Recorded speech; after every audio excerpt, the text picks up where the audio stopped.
धन्यवाद महोदय। और अब मैं माननीय मुख्य अतिथि महोदय, केंद्रीय गृह एवं सहकारिता मंत्री भारत सरकार श्री अमित शाह जी से अनुरोध करती हूं कि अपने आशीर्वचनों से हमें अनुग्रहित करने की कृपा करें। माननीय मुख्य अतिथि महोदय।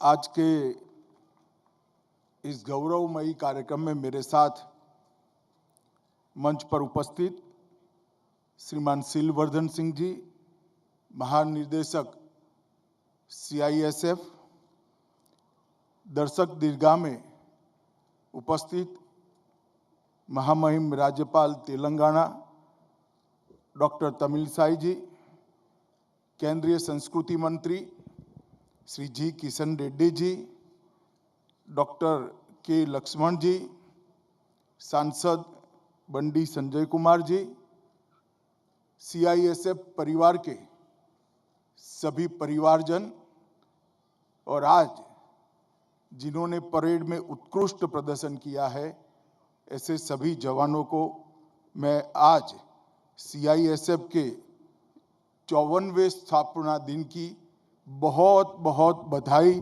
और शुभकामनाएं देना।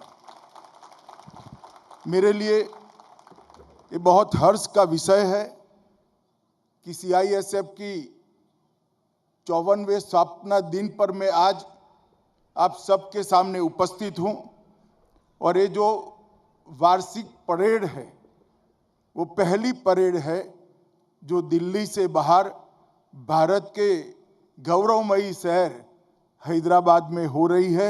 इसका मुझे बहुत आनंद है।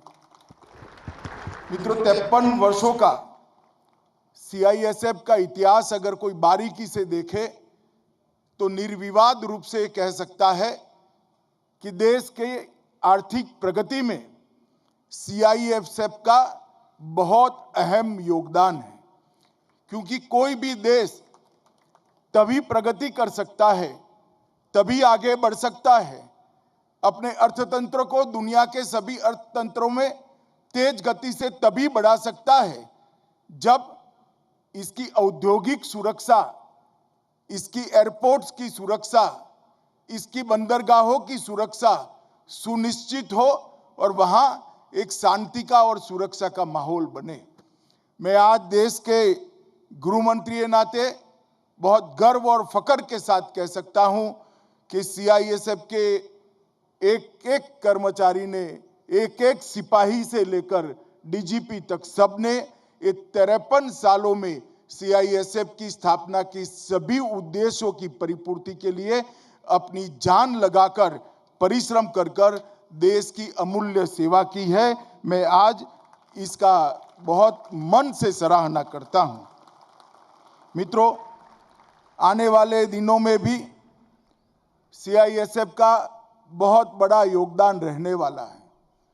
हमारे देश के प्रधानमंत्री नरेंद्र मोदी जी ने देश के सामने $5 ट्रिलियन की इकोनॉमी का लक्ष्य रखा है। अगर वो लक्ष्य की परिपूर्ति करनी है तो हमारे एयरपोर्ट्स, हमारी बंदरगाहें, हमारी रेल लाइनें, राष्ट्रीय महत्व के संस्थान और हमारी औद्योगिक इकाइयां, इनकी सुरक्षा बहुत महत्वपूर्ण है। और मुझे बात का विश्वास है कि आने वाले समय की सभी चुनौतियों को CISF पार करेगी। इसका सामना करने के लिए अपने आप को सुसज्जित कर कर राष्ट्र की सेवा में बाकी के 53 साल की तरह ही आगे देश की शताब्दी तक देश की अर्थव्यवस्था को मजबूत करने में अपना योगदान देंगे। ये संस्थान जहां पर आज की वार्षिक परेड का आयोजन किया है, उसको वर्ष 2020-21 का सर्वश्रेष्ठ पुलिस प्रशिक्षण संस्थान का भी ट्रॉफी मिला है। मैं सभी संस्थान को मजबूत करने वाले अधिकारियों को और DGP CISF को हृदय से इसके लिए बहुत बहुत बधाई देना चाहता हूं। मित्रों, आज का दिन बहुत ऐतिहासिक दिन है।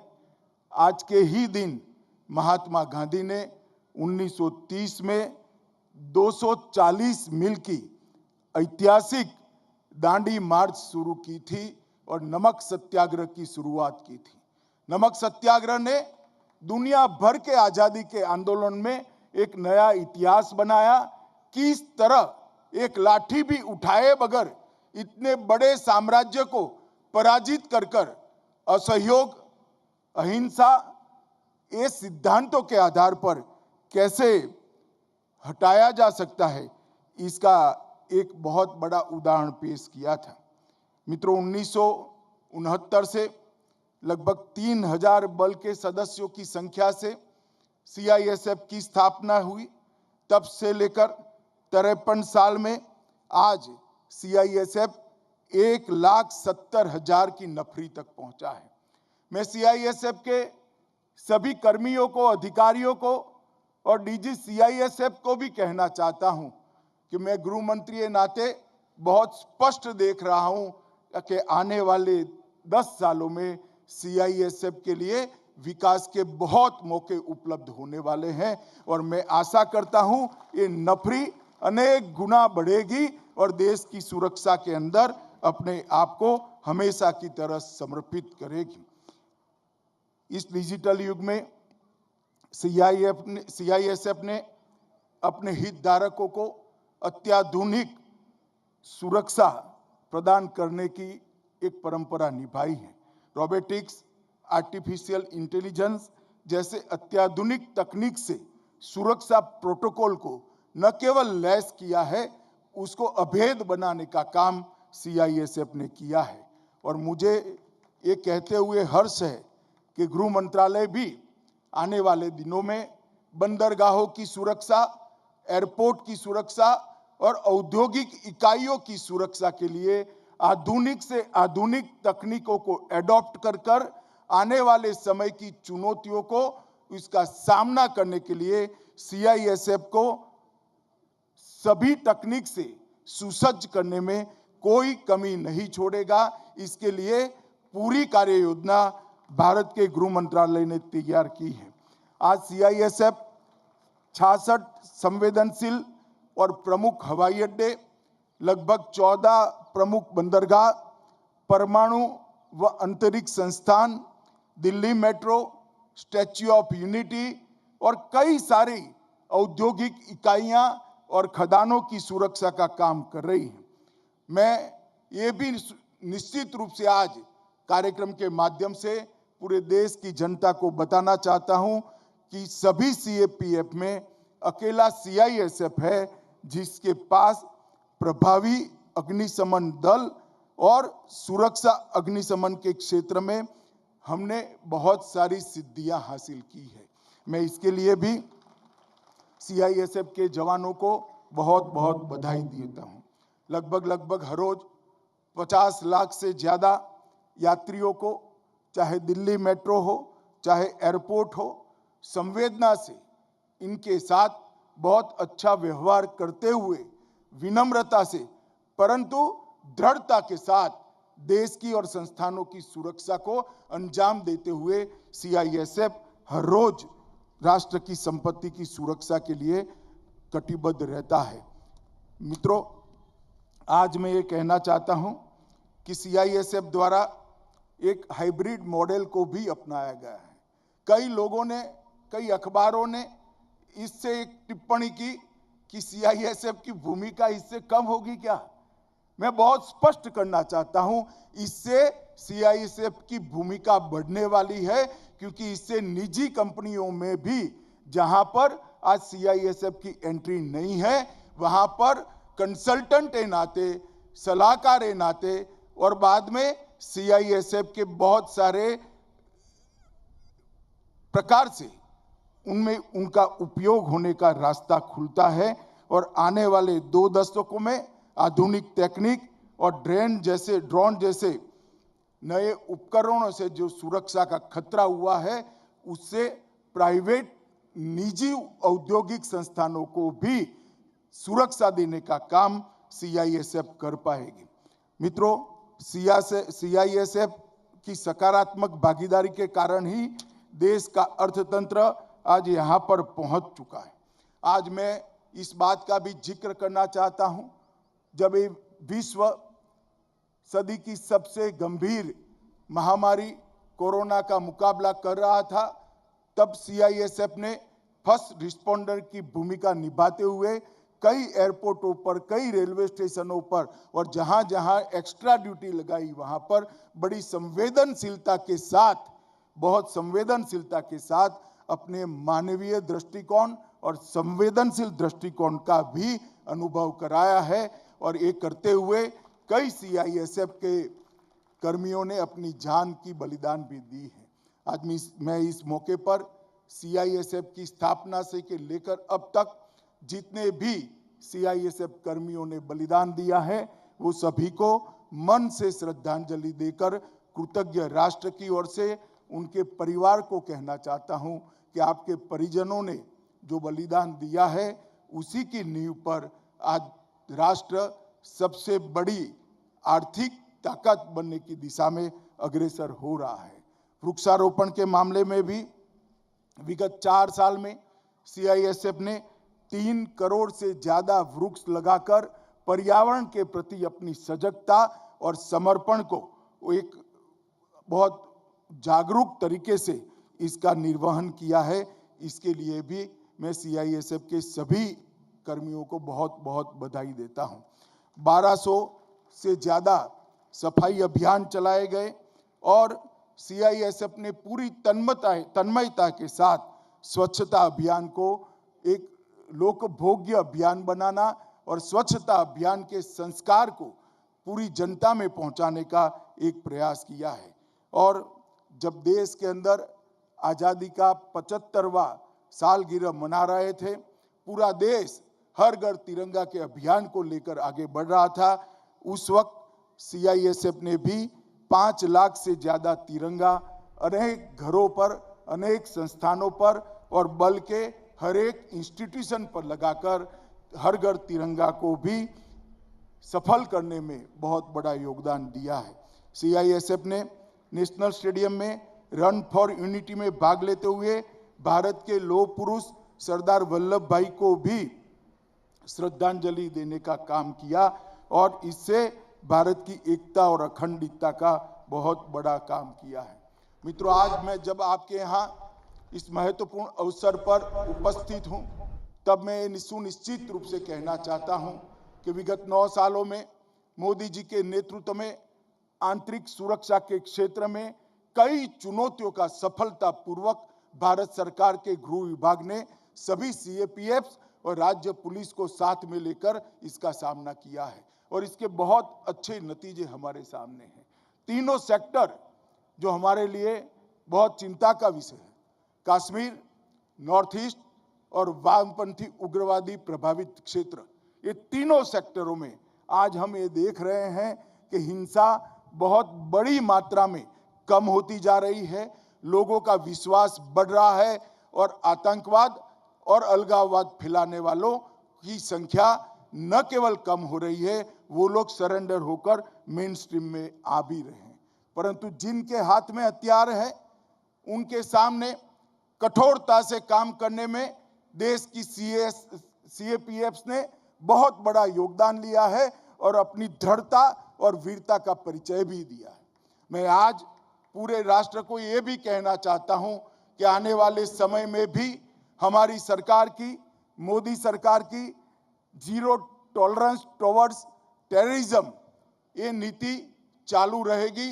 देश के किसी भी क्षेत्र के अंदर अलगाववाद, आतंकवाद और राष्ट्र विरोधी गतिविधियों को कठोरता के साथ निपटा जाएगा और इसमें सीएपीएफ की भूमिका, राज्य पुलिस की भूमिका बहुत अहम है और अब तक 9 साल में हमने कर दिखाया है। मित्रों, आज सीआईएसएफ के सभी जवानों को मैं कहना चाहता हूं कि हमारा भारत एक उभरती हुई अर्थव्यवस्था, तेजी के साथ बढ़ती हुई, सबसे तेज गति से बढ़ती हुई अर्थव्यवस्था बन चुका है।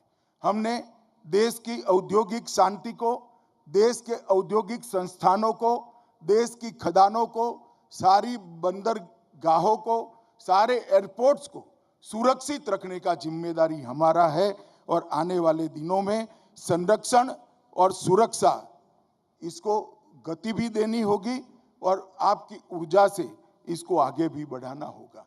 नरेंद्र मोदी सरकार ने आयुष्मान सीएपीएफ के माध्यम से लगभग 35 लाख से अधिक आयुष्मान सीएपीएफ कार्ड्स वितरित किए हैं और देश भर में स्थित लगभग 24,000 अस्पतालों में इसकी कैशलेस चिकित्सा की व्यवस्था प्रदान की है।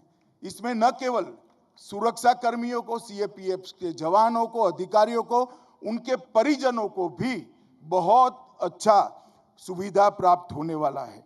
आवास योजना के लिए भी हमने हाउसिंग सेटिस्फेक्शन रेशियो को बढ़ाने का लक्ष्य रखा है। 2015 में 3100 करोड़ रुपए की लागत से 13,000 घरों को और 113 बैरकों को बनाने का काम किया।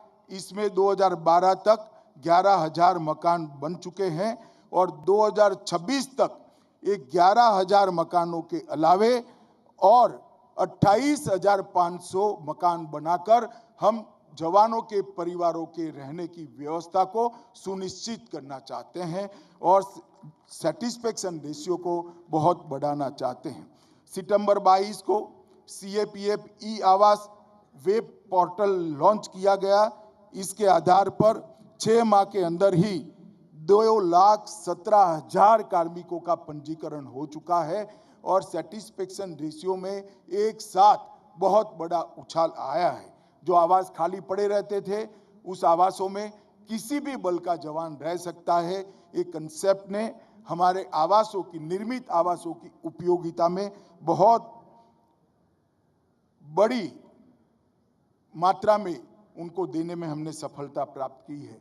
मैं आज सीएपीएफ के देश भर के जवानों को आश्वस्त करना चाहता हूं कि नवंबर 2024 तक आवास संतुष्टि का अनुपात, हाउसिंग सेटिस्फेक्शन रेशियो 73% पर हो जाएगा, जो आज़ादी से अब तक सबसे ज़्यादा होगा।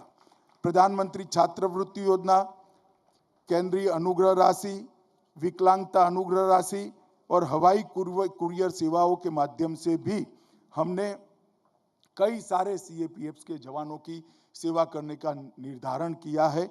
मित्रों, केंद्रीय पुलिस कल्याण भंडार के भी कई सारे नियमों में हमने बदलाव किया है। वहाँ स्वदेशी वस्तुओं की बिक्री का भी बहुत बल देकर हमने देश की उद्योग को और अर्थतंत्र को गति देने का प्रयास किया है।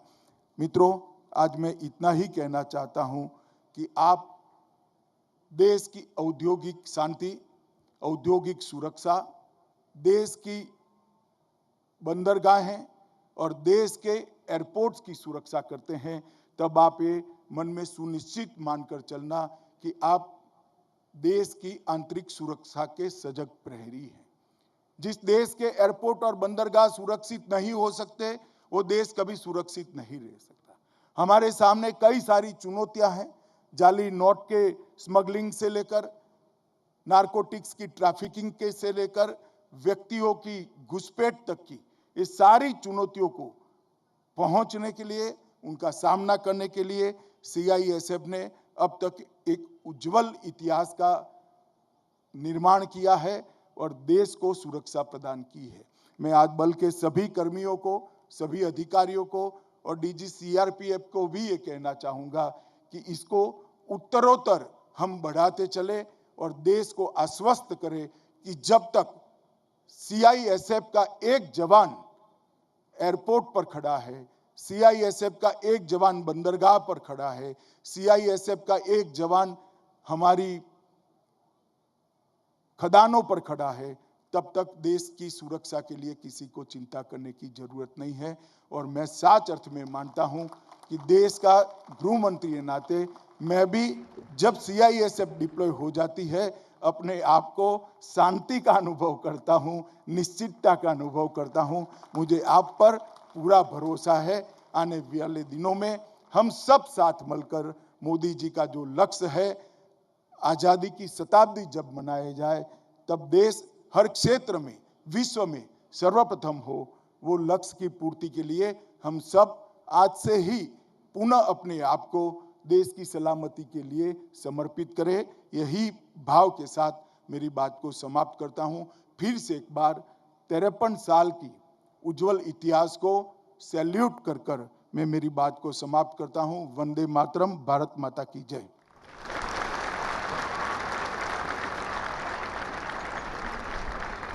धन्यवाद महोदय।